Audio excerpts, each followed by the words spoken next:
So this is about AirRunner and how it coincides and works with sport. Sport in its naming I know is quite broad, and so I'm not going to assume that you know exactly what that classification is like. I'll just say that we're talking about people that participate for pain and pleasure and points and prizes with maximal physical expression, okay? And therefore we classify sport as this one category, okay? We also want to remember that it's way too often in which we involve GPP and SPP, which is basically physical preparation scenarios for sport, where strength and conditioning becomes way overzealous on top of sport. And we think that because there's these tools available, it's going to make someone better at the sport. Let's all just assume and remember that if you want to get really good at a sport, you have to practice the sport often and do whatever it takes for you to practice the sport as many times as you can. You add some strategic aspect of that and technical proficiencies and tactical strategies, then you can become better at the sport. So let's be really cautious of piling on this larger concept of what we have in place for tools for strength conditioning to just recognize that there is a part to play in there that's going to help people in the sport, and then it's very often where we do way too much. Where those lines get blurred, not to draw that out too far, is that we haven't defined sport effectively, but I just defined it for you. So if you're asking questions around, well, how much air running should I do if I like to play soccer once every 2 weeks? That's not what I'm talking about in the classification of sport. That's leisure activity of running around in the grass and kicking a ball. And there's a different program for that. Go back and review Gain, Pain, Sustain on the AirRunner, and that'll help you with that. We're talking about sport. We're talking about people who are taking it very seriously and looking for maximal expression. Now that I've preempted with that, you can classify this conversation as to where the AirRunner fits in for that based upon is it a run-specific sport or is it a non-run specific sport? As an example, swimming in the pool 400-meter IM, that's a non-running sport, right? Track and field 400 meters, that's a running sport. And just to classify those on the end of the continuum, then you can say, well, exactly where that sits, right? Biathlon, non-running sport. Hockey, non-running sport, meaning ice hockey, non-running sport. Pugilism or fighting, non-running sport. You are on your feet, but it's a non-running sport. Okay, just to give you some indications of what we talked about on that. And if you say it is a running or non-running sport, it then will lead you into some pluses and minuses around what things you need to consider for that. Because to go through each sport in itself would be lengthy, so providing principles and classifications will help.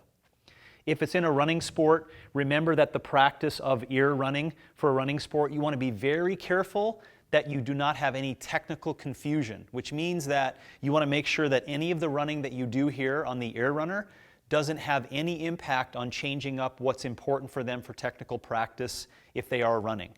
Let's take the example of a soccer player. Let's take the example of a 10K specialist. Take the example of a cross-country runner. Could you do air running for them? Possibly, as long as it does not confuse any of the technical proficiencies needed for them in the sport. So just ask the question, is it better that I get the technical proficiencies of running in a sports setting for them? Why not just do short drills on a soccer pitch for a soccer player? Why not do specific kinds of fun hill training for a cross-country runner? Do you see that? So you don't have to apply this for a running sport if you question whatsoever that it will change up their technical capabilities for running. You do want to ask the question, what is the possible positives of deloading away from the running aspect? So we all know the case scenario where someone gets into an overreach scenario in a running or an endurance running event. It is quite possible, mentioned if you remember based upon biomechanics, based upon the softness of this, its curved nature, its variation, and its increase in stability, it may actually be a deload, right? It may be less intense than someone who's out running 10K on asphalt 3 times a week. So also ask that question in the running sport. Could the AirRunner be involved in the training program, which whatever energy system training you need to have for them, that acts as a deload of their training? You may also be thinking about it, what happens if you're in, like I used to be in Canada, and people were participating in endurance running and triathlon, and they actually had to get some running volume in. This may be a really effective way to do it, which didn't result in too much confusion of their technical capabilities of running, but we had to do it. Why? Because they couldn't run outside based upon safety or actually being able to do the work that was required outside in the temperatures that we had to deal with. Another thing you need to ask if running is part of the sport, which is a really key thing here, and this is where you get really confused, especially in the power sports or field sports. Remember that this is horrible, honestly, at really trying to get acceleration and deceleration characteristics, right? It's not made for that. So don't think that you're going to get carryover of acceleration practices or deceleration practices with this. Therefore, if you're running, particular in a sport, let's say American football, running is a big aspect of that in different forms. You need to have acceleration and deceleration properties. So you still want to ask that question, how much technical confusion am I going to get by trying to train that on here when really you're not actually doing acceleration? Just remember our conversation around running out of the blocks and doing those horizontal forces of staying upright as much as possible by being bent over so you don't fall on your face. That's purposely done that way to improve acceleration. Just like stopping. When you're stopping and the ground's not moving, right, you get to work on true deceleration properties that can carry over to the sport. When you're on the treadmill, when you turn that over right away, it spins quickly. So you can see I'm actually just overcoming the spinning of the wheel. I'm not actually accelerating the wheel. Okay? So just know that if you do acceleration or deceleration style programs and it's running as part of your sport, be very cautious to know that this will not help that, okay? In non-running sports, you do want to ask the question inside of that sport, which is a lengthy conversation, what are the energy system training requirements for that sport? Because then you may be able to look at gain, pain, or sustain and say, how could I possibly train energy system training on the AirRunner that could benefit that sport because it does have, let's say, pain training involved inside of it, and this may be a way to eloquently train that system that helps the sport. So just ask yourself that question, right? Like back to the biathlon, it lasting 8 minutes or up to 37 minutes, let's say. Maybe there's some kind of sustained running you could do on the AirRunner that provides a systemic response for the biathlete just as a cardiorespiratory or aerobic capacity thing without it being sport specific. Okay, so ask that question. You do want to ask the question, is this general physical preparation or specific physical preparation? And that ties in a little bit to the sport of fitness or mixed modal training. To run on this thing, either at like painful rates or sustainable rates, is actually a specific skill for fitness as a sport, right? But you just have to remember that, just take the wrestler for example. If the wrestler does conditioning on this, it's not a specific thing that's necessary for their sport.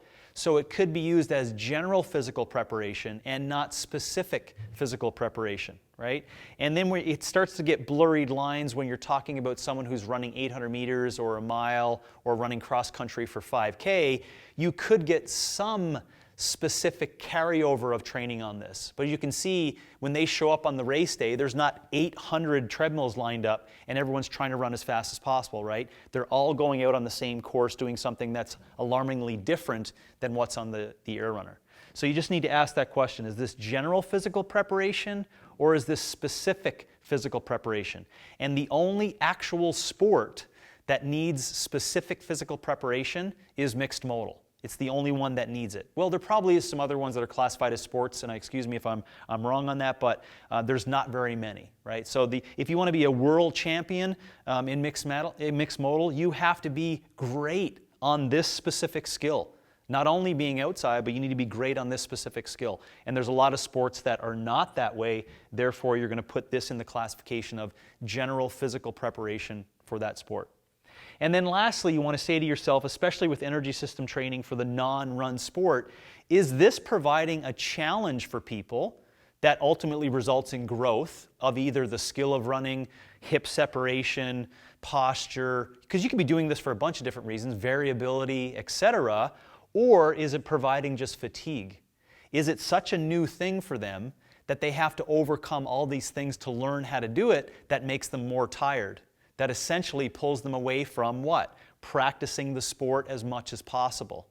So you do have to ask that question, is this providing a challenge That's going to be offered as a great service to the sport, right? It's where they can grow and they develop capacity and they develop ground contact time and they actually get stronger, etc., based upon what you know of that person? Or is it making them more tired? That pulls them away from actually expressing the sport at the best way that they can. So for AirRunner in sport, first ask the question, what are we really truly defining as sport? And I've defined that really well. Maximal physical potential for pain points, prizes, and pleasure, right? And that's actually the definition of sport. Then put it into classification. Is there running in the sport as a specific skill, or is there non-running in the sport as a specific skill? And then you can just ask these questions based upon those two lines, and that'll give you at least some good principles to go on as to where you interject any of the things you've learned about for energy system training on the AirRunner.